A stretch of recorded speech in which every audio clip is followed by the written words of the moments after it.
In the previous verse, in verse 665, Momentary asked the Buddha a question. He said, "The company of the bhikshus is taught by you that there is birth and decay at every moment. Pray tell me its meaning." There is birth and decay at every moment. And the Buddha replies in verse 666, "As one form changes into another, so is the mind born and broken up. Thence I tell my disciples how uninterruptedly and momentarily birth and death takes place." So birth and death is a momentary phenomenon. At any moment we can be reinforcing our fundamental mood tone, and this leads to birth, and in Buddhism it's described as birth into the world of desire, which consists of these 6 realms: the heaven of the gods, or the realm of the asuras or titans, it could be a hell realm, or the realm of the animals or hungry ghosts, or the human realms.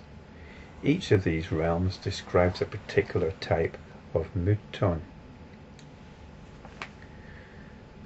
And at each moment we are usually reinforcing this mood tone. The enlightenment practitioner has the option of not doing so. The enlightenment practitioner has gone beyond materialism, and materialism is the practice of allowing the world to determine our mood tone. And the world consists of so-called external objects and individuals, and also our body and our own psychology. The enlightenment practitioner can come back to pure awareness, and this is death. It's death to the world. Let's see how the Buddha puts it. As one form changes into another. What is actually happening? What is happening is the attention is moving from one thing to another, and it does it in a flash.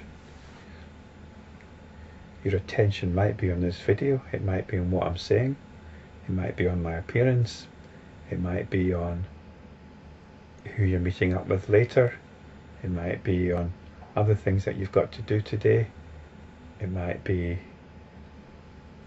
on a particular feeling of disgruntlement, or it might be one of enthusiasm, one of joy. Your attention can be on anything.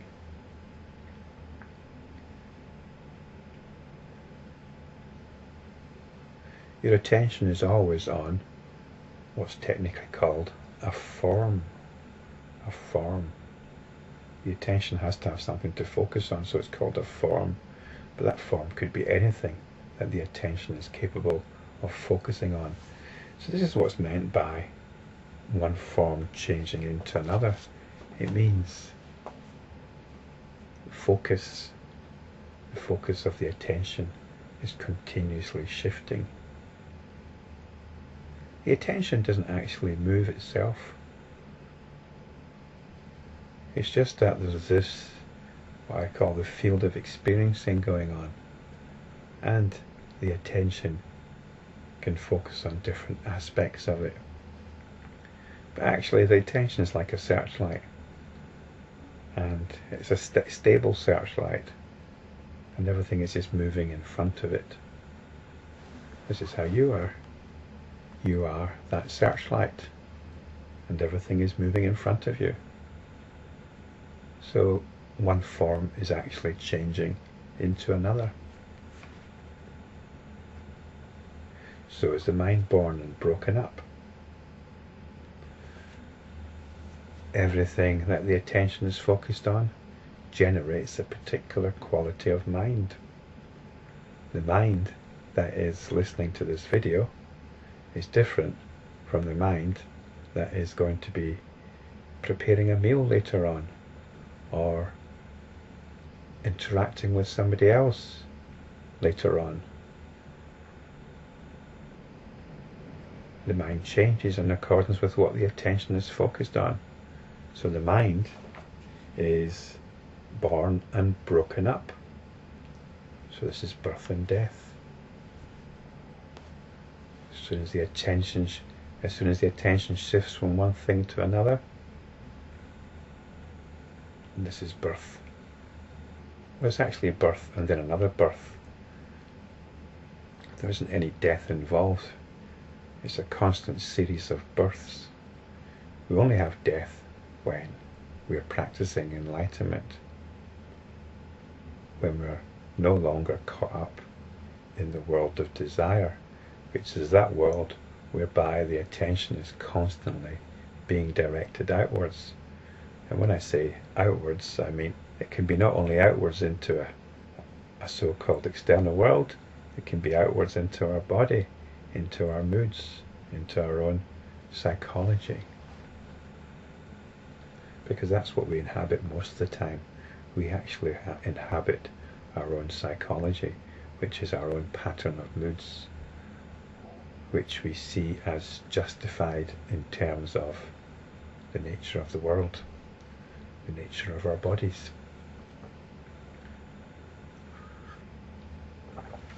That's materialism.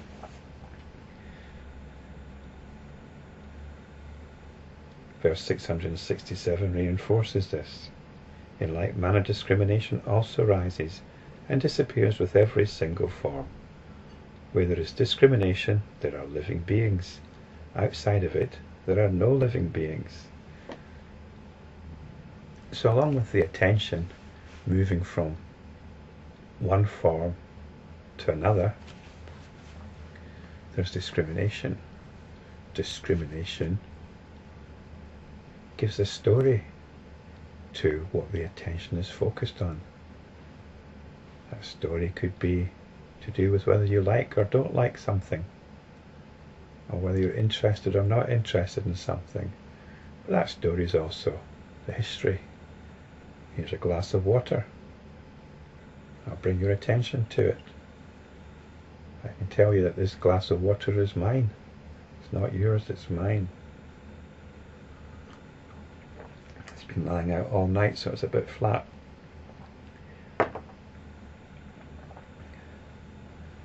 So I can tell you the story. If my wife walked in here, we could discriminate her, and she's got a much more complicated story. In fact, living beings have very seductive stories. When we discriminate a living being, it's very hard not to get sucked into their story. We are told here, though, that outside of discrimination there are no living beings. And this should come as a bit of a relief. If you are like me in that you're liberal middle class, you feel very guilty about the state of the world. You feel very guilty that you're not doing enough to alleviate the suffering of others. You know, you can tick your online petitions, or you can set up a direct debit from your bank account to various charities, or perhaps you could be more actively involved and go out there and help people in various ways, get involved in some housing project or something. That's all fine, that's all fine. But what's the underlying mood tone? Is it one of guilt, one of anxiety, one of self-doubt, self-judgment? It's quite a pernicious one.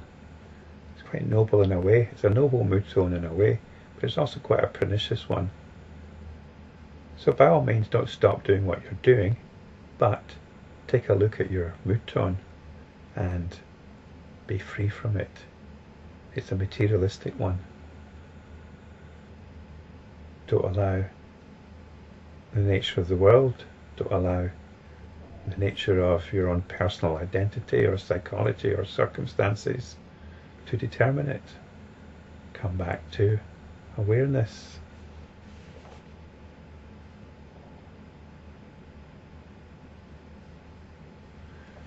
We can drop the idea of living beings.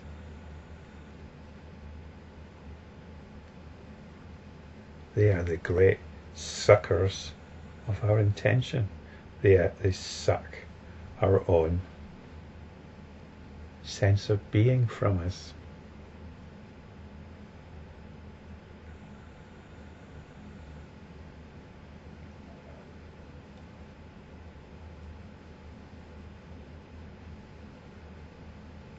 So when we practice, we are leaving the world of desire.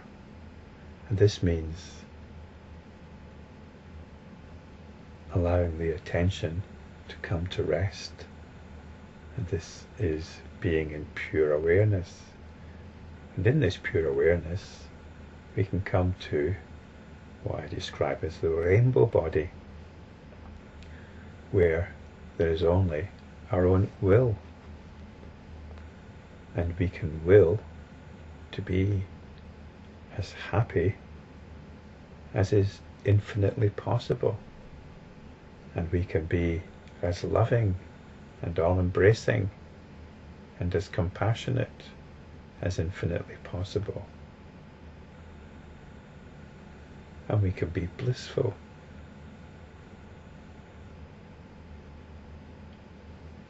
Whatever our mood tone is.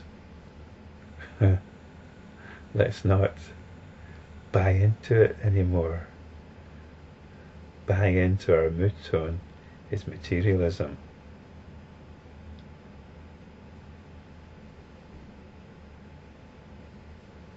Taking, for example, this one of middle-class liberal guilt.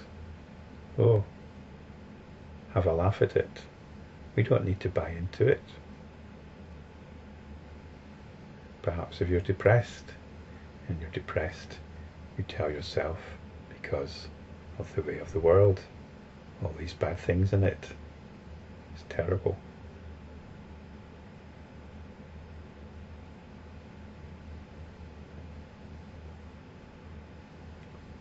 One of my subscribers, Janet, yes, you Janet, I hope you don't mind me saying, was telling me when she found out about trees that actually fight each other. They try to strangle each other's roots. And this was very upsetting for her. What kind of world is it where even trees are fighting each other? Who cares? Who cares?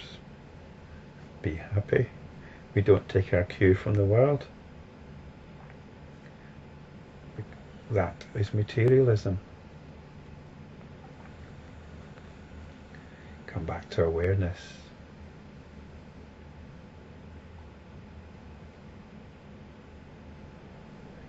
And here we can be free of other beings.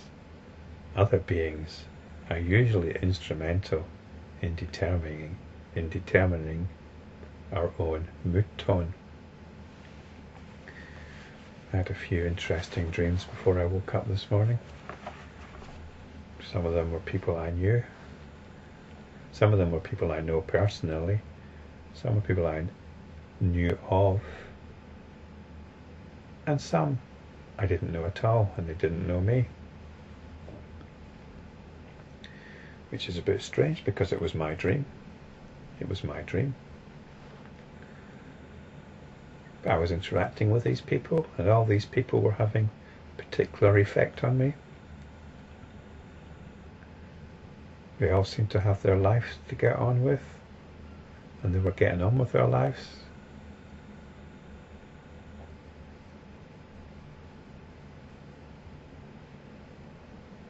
Who were they? The psychologist will say, well, there were aspects of my own psychology. Well, I can tell you they certainly were not. They were autonomous individuals, getting on with their own thing. And yet, when I wake up and I realise it was only a dream, there were no living beings there. There were no autonomous beings.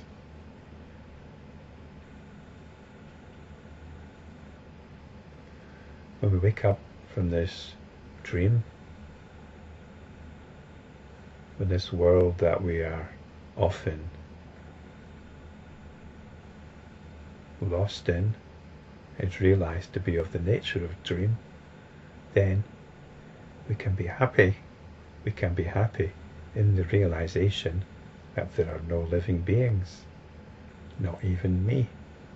So there's no question even of being lonely. There is only what I'd call the rainbow body.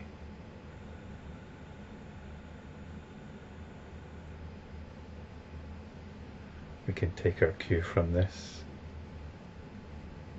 and be infinitely loving, infinitely embracing, infinitely compassionate, and infinitely happy.